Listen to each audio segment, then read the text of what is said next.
Little wings ചാനലിലേക്ക് എല്ലാവർക്കും സ്വാഗതം. അപ്പോൾ നമ്മളിന്ന് വന്നിരിക്കുന്ന അടിപൊളി ഒരു ചക്കയുടെ റെസിപ്പിയുമായിട്ടാണ് കേട്ടോ. നമുക്ക് ഇവിടെ ചക്ക കിട്ടിയിട്ടുണ്ട്. ചക്കയെന്ന് വെച്ചാൽ ചക്ക ആയിട്ടില്ല, ഇടിച്ചക്ക പരുവമെന്ന് പറയാം. അപ്പോൾ അത് വെച്ചിട്ട് നമ്മളിന്ന് അടിപൊളി ഒരു കറിയാണ് തയ്യാറാക്കാൻ പോകുന്നത് കേട്ടോ, ഇടിച്ചക്ക കറി. അപ്പോൾ നമ്മളത് കട്ട് ചെയ്ത് ചെറിയ പീസൊക്കെ ആക്കി അങ്ങനെ വാഷ് ചെയ്തെടുക്കുക കേട്ടോ. അപ്പോൾ നമ്മൾ എന്നിട്ടൊരു കുക്കറിലേക്ക് ഇത് ഇട്ട് കൊടുക്കുക. കുക്കറിലേക്ക് ഇട്ട് കൊടുത്തതിന് ശേഷം നമ്മൾ അതിനാവശ്യമായ വെള്ളം ഒഴിച്ച് കൊടുക്കുക കേട്ടോ.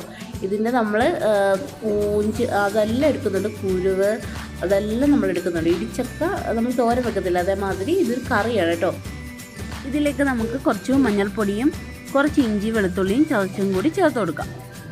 ഇനി ഒരു സ്പൂണ് ഇട്ട് കൊടുത്തിട്ട് കുക്കർ 2 വിസിലടിച്ച് എടുക്കുക കേട്ടോ. ഒരുപാട് വെള്ളമൊന്നും വെക്കേണ്ട, എന്നാൽ നമുക്ക് ആ വെള്ളം ആവശ്യമാണ് കേട്ടോ. നമ്മൾ എന്നിട്ട് ഈ വെന്ത് കിട്ടിയ ചക്ക ഊറ്റിയെടുത്തിട്ടുണ്ട്, ആ വെള്ളം നമ്മൾ മാറ്റി വെക്കുന്നുണ്ട്, കറിയിലേക്ക് ചേർക്കാനാണ് കേട്ടോ. അപ്പോൾ പിന്നെ ഒരു പാത്രം എടുക്കുക, ഒരു കടായിയോ ചട്ടിയോ എടുത്തിട്ട് അതിലേക്ക് കുറച്ചേറെ ഓയിൽ ഒഴിച്ച് കൊടുക്കുക. ഇതെന്താ വെച്ചാൽ നമ്മുടെ ഈ വെന്ത് കിട്ടിയ ചക്കയല്ലേ, അത് നമ്മളൊന്ന് ഫ്രൈ ചെയ്തെടുക്കുന്നുണ്ട്. ഒരുപാടങ്ങ് ഡ്രൈ ആയി പോകണ്ട, ഒന്ന് അതിൻ്റെ ഒരു പ്രത്യേക ടേസ്റ്റാണ് കേട്ടോ ഇങ്ങനെ ഒന്ന് ഫ്രൈ ചെയ്തിട്ട് കറി വെച്ചാൽ. അപ്പോൾ നമ്മൾ ഇങ്ങനെ ചെയ്യുന്നുണ്ട്.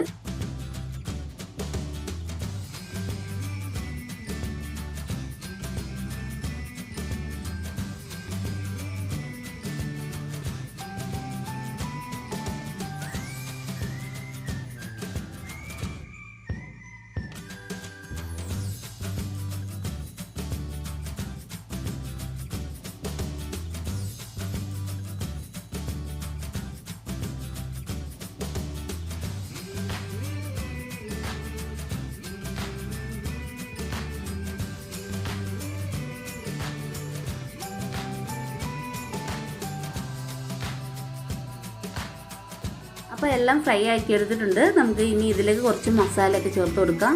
കറുകപ്പട്ട, ഗ്രാമ്പൂ, ബേലീഫിൻ്റെ ഇല അതൊക്കെ ചേർത്ത് കൊടുക്കാതെ ഈ ഇലയൊക്കെ ചേർത്ത് കൊടുത്താൽ നല്ലൊരു ടേസ്റ്റ് കിട്ടും നമ്മുടെ കറിക്ക്.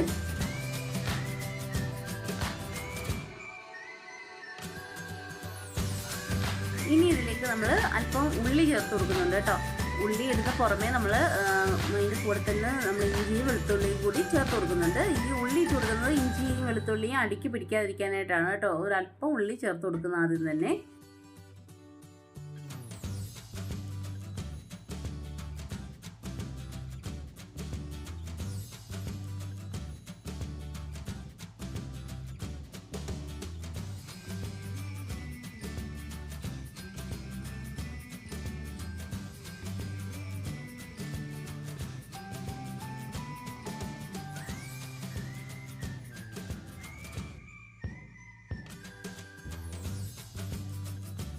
ഇനി ഇതിലേക്ക് അല്പം വറ്റൽ മുളക് കൂടി ചേർത്ത് കൊടുക്കാം.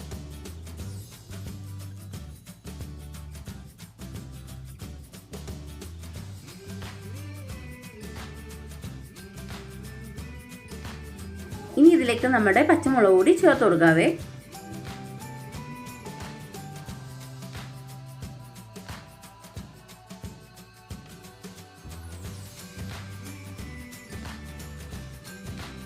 ഇനി ബാക്കിയുള്ള സവാള ഉള്ളിയും കൂടി നമ്മൾ ചേർത്ത് കൊടുക്കുന്നുണ്ട്.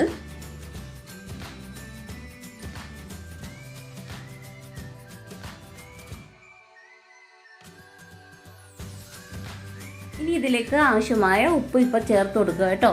ഉപ്പ് ഇപ്പം ചേർത്ത് കൊടുത്തു കഴിഞ്ഞാൽ ഉള്ളി വേഗത്തിൽ സോഫ്റ്റായി കിട്ടും. ഇനി നമുക്കിത് ഒന്ന് മൂടി വെച്ച് വേവിച്ചെടുക്കാം കേട്ടോ. ഒന്ന് സോഫ്റ്റായി കിട്ടിയിട്ട് ഉള്ളിയൊക്കെ ഇടയ്ക്ക് നമ്മളിങ്ങനെ തുറന്ന് നോക്കണം കേട്ടോ, അല്ലാണ്ടിക്ക് പിടിക്കാൻ ചാൻസ് ഉണ്ട്. അതുപോലെ ഇടയ്ക്ക് തുറന്ന് നോക്കി ഒന്ന് നോക്കുന്നത് നല്ലതാണ്. അപ്പോൾ വീണ്ടും ഒന്ന് ഇളക്കിയിട്ട് നമ്മൾ വെന്തില്ലെങ്കിൽ വീണ്ടും അടച്ചു വെച്ച് വേവിച്ചെടുക്കുക. ചെറിയ ഫ്ലെയിമിലിട്ട് ചെയ്യാൻ നോക്കുക കേട്ടോ, എന്നാലേ ആ ഉള്ളിയുടെയൊക്കെ ആ ടേസ്റ്റ് നമുക്ക് വേഗത്തിൽ നമുക്ക് ആ കറിയിലേക്ക് കിട്ടത്തുള്ളൂ. ഇനി അടുത്ത് നമ്മുടെ തക്കാളി കൂടി ചേർത്ത് കൊടുക്കുന്നുണ്ട്. തക്കാളിയും കൂടി ഒന്ന് വെന്ത് വരട്ടെ. അപ്പോൾ വീണ്ടും നമ്മൾ അടച്ചു വെച്ച് വേവിക്കുന്നുണ്ട്.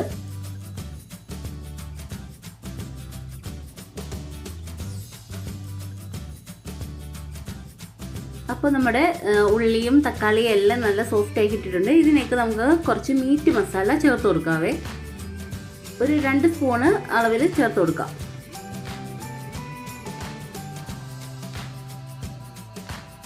ഇനി നമ്മൾ ഇതിലേക്ക് 1 ടേബിൾ സ്പൂൺ മല്ലിപ്പൊടി ചേർത്ത് കൊടുക്കുന്നുണ്ട്. കൂടെ തന്നെ 1 സ്പൂണ് നമ്മുടെ മുളക് പൊടി കൂടി ചേർത്ത് കൊടുക്കുക. നിങ്ങളുടെ എരിവിന് ആവശ്യമായ മുളക് പൊടി ചേർത്ത് കൊടുക്കുക. ഇനി ഇതിലേക്ക് 1/4 ടീസ്പൂൺ നമ്മളുടെ മഞ്ഞൾപ്പൊടി കൂടി ചേർത്ത് കൊടുക്കുന്നുണ്ട്. പിന്നെ 1/2 സ്പൂണ് പെരുംജീരകം പൊടിച്ചതും കൂടി ചേർത്ത് കൊടുക്കുക. എന്നിട്ട് നന്നായിട്ട് പച്ചമണമൊക്കെ കളഞ്ഞ് ഒന്ന് വഴറ്റിയെടുക്കുക കേട്ടോ. പൊടിയുടെ പച്ചമണമൊക്കെ മാറി വരുമ്പോഴത്തേക്ക് നല്ല തിളച്ച ചൂടുവെള്ളം അതിലേക്ക് ഒഴിച്ചു കൊടുക്കുക. ചൂടുവെള്ളം തന്നെ ഒഴിച്ചു കൊടുക്കാൻ ശ്രദ്ധിക്കുക കേട്ടോ. നമ്മൾ കറികൾക്ക് ചൂടുവെള്ളം തന്നെ ഒഴിച്ചു കൊടുക്കുന്നതാണ് നല്ലത്, അല്ലെങ്കിൽ ആ പച്ച ചുവ മാറത്തില്ല. ഇനി നമ്മൾ മാറ്റി വെച്ചിരുന്ന ചക്ക വേവിച്ച വെള്ളമില്ലേ, ആ വെള്ളം കൂടി ചേർത്ത് കൊടുക്കുക. ഈ വെള്ളം ചേർത്ത് കൊടുക്കുമ്പോഴാണ് നമ്മുടെ കറിക്ക് ഒരു സ്പെഷ്യൽ ടേസ്റ്റ് കൊടുക്കുന്നത്.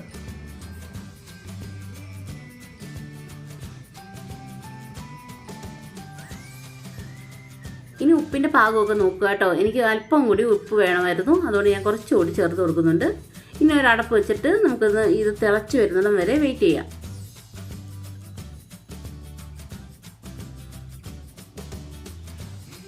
അപ്പോൾ നമ്മുടെ കറി ഇതാ ഇവിടെ തിളച്ച് തുടങ്ങിയിട്ടുണ്ട് കേട്ടോ. അപ്പോൾ ഇനി നമ്മൾ ഫ്രൈ ചെയ്ത് വെച്ചിരിക്കുന്ന ചക്ക കൂടി ചേർത്ത് കൊടുക്കാവേ. ഈ ചക്ക ഇങ്ങനെ ഫ്രൈ ചെയ്തിട്ട് കഴിക്കാൻ നല്ല ടേസ്റ്റാണ് കേട്ടോ. കുറച്ചുകൂടെ ഒന്ന് ഫ്രൈ ആക്കിയെടുത്തതിൽ നല്ല ടേസ്റ്റാണ്. ഈ കൊത്തച്ചക്ക ഇങ്ങനെ നമ്മൾ ഫ്രൈ ചെയ്ത് കഴിച്ചാൽ വളരെ ടേസ്റ്റാണ് കേട്ടോ. ഇനി ഇതിന് മസാലയൊക്കെ ഒന്ന് പിടിക്കട്ടെ, നമുക്കത് മൂടി വെച്ച് വേവിച്ചെടുക്കാവേ. അപ്പോൾ നമ്മുടെ നോൺ വെജിനെ വെല്ലുന്ന ചക്ക മസാലക്കറി ഇവിടെ തയ്യാറായിരിക്കുകയാണ് കേട്ടോ. അപ്പോൾ ഈ കറി എന്ന് വെച്ചാൽ നല്ലൊരു മണം കിട്ടുന്നുണ്ട് ഇപ്പം തന്നെ. ഇതെന്ന് വെച്ചാൽ മട്ടൻ കറിയുടെ ഒരു മണമാണ് ഇപ്പോൾ തോന്നുന്നത്. നല്ല കഴിക്കാൻ നല്ല ടേസ്റ്റാണ് കേട്ടോ. ചപ്പാത്തിക്കും ചോറിനും അപ്പത്തിനും എല്ലാം പറ്റിയ ഒരു കറിയാണ് കേട്ടോ. ഇവിടെ മിക്കവാറും ഞങ്ങൾ ഈ സീസണൊക്കെ ആകുമ്പോൾ ഞങ്ങൾക്ക് ഇത്തരം ചക്ക മാത്രമേ ഇവിടെ കിട്ടാറുള്ളൂ കേട്ടോ. കൊത്തച്ചക്ക മാത്രമേ കിട്ടാറുള്ളൂ. നമ്മുടെ നാട്ടിലിപ്പോൾ സീസണാണല്ലോ, അപ്പോൾ നിങ്ങൾക്ക് ഇത്തരം ചക്കയൊക്കെ ഇഷ്ടംപോലെ കിട്ടുമായിരുന്നു. അപ്പോൾ എല്ലാവരും ഒന്ന് ട്രൈ ചെയ്ത് നോക്കണേ. അടിപൊളി കറിയാണ്. ലാസ്റ്റ് നമ്മൾ കുറച്ച് പച്ച വെളിച്ചെണ്ണ കൂടി ചേർത്ത് കൊടുക്കുക കേട്ടോ. ഇവിടെ തണുപ്പായതുകൊണ്ടാണ് സെറ്റായിരിക്കുന്നത്, വെളിച്ചെണ്ണയാണ് കേട്ടോ. അപ്പോൾ എല്ലാവരും ഒന്ന് ട്രൈ ചെയ്ത് നോക്കണേ. പുതുതായിട്ട് ആരെങ്കിലും നമ്മുടെ ചാനലിൽ കാണുന്നുണ്ടെങ്കിൽ ഒന്ന് സപ്പോർട്ട് ചെയ്യണേ. പിന്നെ ബെല്ലൈക്കൺ അടിച്ച് നമ്മുടെ തുടരെയുള്ള വീഡിയോ ഒക്കെ കണ്ട് സപ്പോർട്ട് ചെയ്യണേ. ലൈക്കും കമൻറ്റും ചെയ്യാൻ മറക്കല്ലേ. അപ്പോൾ അടുത്തൊരു വീഡിയോയിൽ കാണുന്നത് വരെ ബൈ. Thanks for watching.